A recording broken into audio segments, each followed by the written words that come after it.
What's up, everybody? Welcome to another episode of Stand Tall. It is October 3rd, I believe. Let's just double check that real quick. Yes, October 3rd. So let's move on. In The Art of War, we are on the Army in the March, which is chapter 9, verse 17. If in the neighborhood of your camp there should be any hilly country, ponds surrounded by aquatic grass, hollow basins filled with reeds, or woods with thick undergrowth, they must be carefully routed out and searched. For these are places where men in ambush or insidious spies are likely to be lurking. So, I think 18 follows up with this, so let's do this one as well. When the enemy is close at hand and remains quiet, he is relying on the natural strength of his position.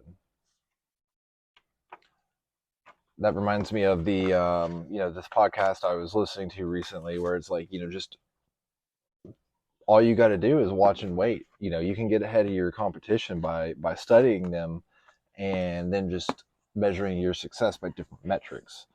And so perhaps the enemy, right, like, you've got to be careful of their positioning, and if they're quiet and all right, like, that's why you've got to search. You can just never be too sure, never get comfortable. So let's go. Master Sun says in the alternate translation, which we like, when an army is traveling, if there is hilly territory with many streams and ponds, or depressions overgrown with reeds, or wild forests with luxuriant growth of plants and trees, it is imperative to search them carefully and thoroughly, for these afford stations for bushwhackers and spoilers. Cute. Zhang Yu says it is imperative to dismount and search, lest there be an ambush troops hiding in such places. Also, there is concern that spies might be lurking there, watching you and listening to your directives, right? So, like, be careful about who's around and who's listening. Like, that's just, that's important right there.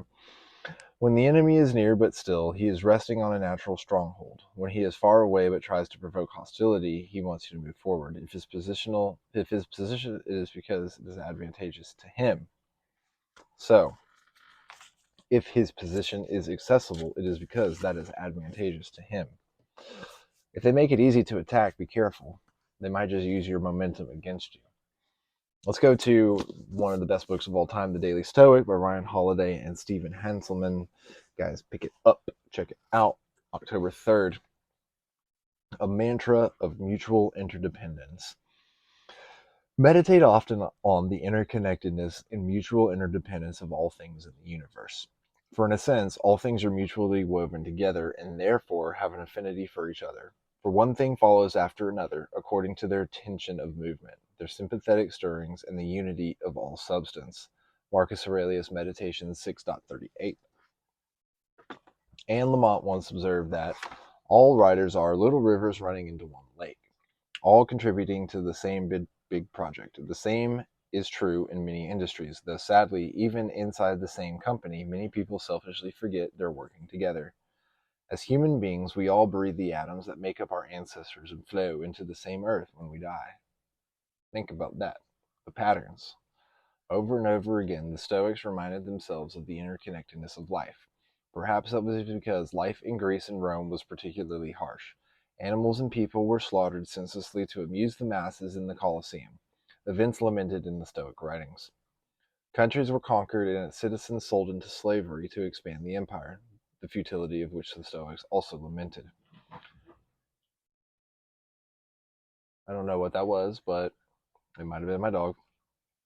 This kind of cruelty is possible only when we forget how we're related to our fellow human beings and the environment. So, Mother Nature is important. Take care of her. Today, take a moment to remember that we are woven together and that each of us plays a role, good, bad, or ugly, in this world.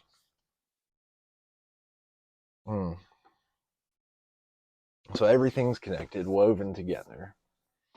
That's, I'm not going to lie, a little bit of a hard one to kind of tie into the Eastern philosophy of warfare, and being aware of your enemy's positioning and trying to find people who are actively spying on you.